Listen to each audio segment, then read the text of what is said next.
C'est comme si j'ai vu, je ne sais pas moi, qu'est-ce qu'il y a eu là-bas, est-ce que c'était des élections ou c'était quoi, mais ça créait un problème, un soulèvement politique. Parce que c'est comme si les gens criaient à la fraude. Les gens criaient à la fraude. Et ça créait mais un soulèvement dans le pays du Cameroun. C'est ce que j'ai vu. Je répète, c'est ce que j'ai vu. C'est ce que j'ai vu. C'est ce que j'ai vu. Ce que j'ai vu ne sont pas de bonnes nouvelles. L'homme que vous insultez aujourd'hui, cet homme dont les paroles du Seigneur dans sa bouche sont d'une fiabilité après ce que 95% avaient annoncé depuis 2020. Comme vous pouvez le remarquer en ce temps-là, il n'avait ni les cheveux et la barbe qu'il a aujourd'hui, cette transformation physique au point de ressembler à son Seigneur. À cette époque, déjà le don de prophétie se manifestait déjà avec lui avec une pertinence incroyable. Regardez ce qu'il avait annoncé sur le Cameroun et les détails de ce qu'il dit. Il avait déjà vu les choses se passer avant qu'elles ne soient, et c'est ce qui se passe aujourd'hui, 5 ans après au Cameroun. Le Cameroun est sous tension après l'annonce des résultats de la présidentielle. Paul Biya rempile pour un 8e mandat à la tête du pays. Il aura fallu attendre 15 jours pour que le Conseil constitutionnel annonce enfin le résultat officiel de l'élection présidentielle. Paul Biya, 92 ans, dont 43 au pouvoir, va donc rempiler pour un 8e mandat à la tête du Cameroun. Il devance son ancien ministre et désormais opposant Issa Chiroma Bakary. Principal adversaire de Paul Biya, Issa Chiroma Bakary n'a pas attendu ce 27 octobre pour contester le décompte officiel des voix, allant même jusqu'à publier ses propres résultats qui le donneraient vainqueur. L'heure est grave. Nous n'accepterons pas de nous faire voler notre victoire. Le prophète Ili Pada parle dans un premier temps des élections et ensuite de fraude. Voici des détails pertinents. Car après les élections présidentielles qui viennent de se tenir au Cameroun en date du dimanche 12 octobre 2025, le candidat de l'opposition Chiroma Bakary crie à la fraude et revendique sa victoire face au président Paul Biya. Nous n'accepterons pas de nous faire voler notre victoire. S'ils préfèrent menacer la sérénité et la paix du pays plutôt que d'admettre la défaite, nous répondrons par la détermination pacifique du peuple. Dimanche, veille de proclamation des résultats officiels, ses partisans ont répondu à son appel à des rassemblements pacifiques. Dans la foulée de la proclamation des résultats, il a affirmé que des forces de l'ordre avaient ouvert le feu devant son domicile. Urgent. Actuellement, à mon domicile à Garoua, ils tirent sur des civils qui campent devant chez moi. L'assaut est lancé.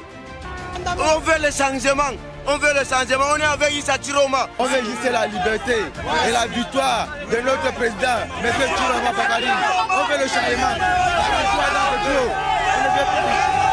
À Douala, capitale économique, 4 personnes ont été tuées et 106 autres interpellées selon les autorités.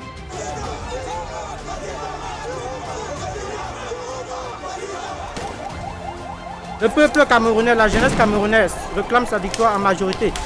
On sait tous que le Cameroun, le peuple, ont voté en majorité pour Issa Chiroma Bakary.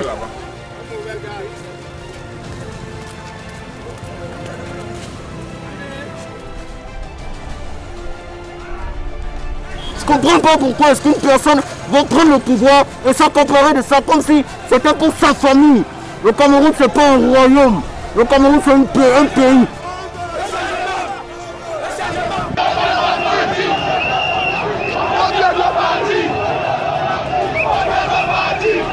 Le Cameroun est en ébullition. Depuis l'annonce des résultats de la présidentielle du 12 octobre, un vent de colère souffle sur le pays. Paul Biya, 92 ans, au pouvoir depuis plus de 4 décennies, vient d'être réélu pour un 8e mandat. Une victoire contestée, rejetée et dénoncée par une large partie de la population.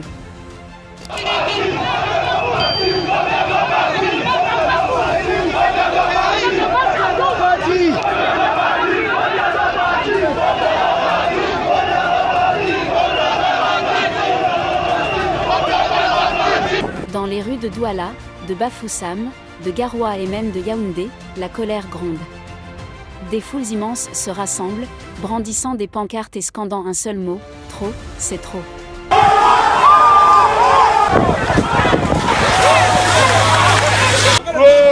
C'est trop. Et l'ECAM doit faire son travail, mais rien que son travail. Parce que nous demandons à l'ECAM. Normalement. Parce qu'en réalité, nous n'avons aucun problème en ce qui concerne le dirigeant camerounais. Mais ce que nous demandons à l'ECAM, c'est-à-dire rien que ce qui est dans les urnes et ce qui est dans les urnes. Rien que ça. On s'en fout de l'ECAM. Et l'ECAM, ce sont les violents. Nous, les connaissons, on s'en fout d'eux. C'est le peuple camerounais qui doit décider. Le président, c'est Issa Chourouma. Dès 12 h, le 12 octobre, tout le monde dans la rue, on s'en fout. C'est dans la rue que ça va se passer. Les forces de sécurité sont déployées massivement. Des blindés circulent dans les grandes artères, les tirs de sommation se font entendre, mais la foule ne recule pas. Les manifestants bravent la peur, défiant ouvertement l'armée et le gouvernement. Dans certaines villes, les commerces sont fermés, les transports paralysés, les réseaux coupés. Le pays semble suspendu entre tensions et incertitudes. Le pouvoir parle des éléments perturbateurs manipulés par l'étranger. L'opposition, elle, dénonce une mascarade électorale orchestrée depuis le palais d'Etoudi. Mais au-delà des discours, c'est une génération entière qui se soulève. Une jeunesse fatiguée d'attendre. Une jeunesse qui n'a connu qu'un seul président et qui réclame désormais un avenir. Chers abonnés, la question que tout le monde se pose est simple. Jusqu'où cette crise ira-t-elle ? Et surtout, combien de temps encore le Cameroun pourra-t-il contenir cette colère populaire ? Ce n'est pas seulement le pouvoir de Paul Biya qui vacille. C'est la patience du peuple camerounais qui touche à sa fin.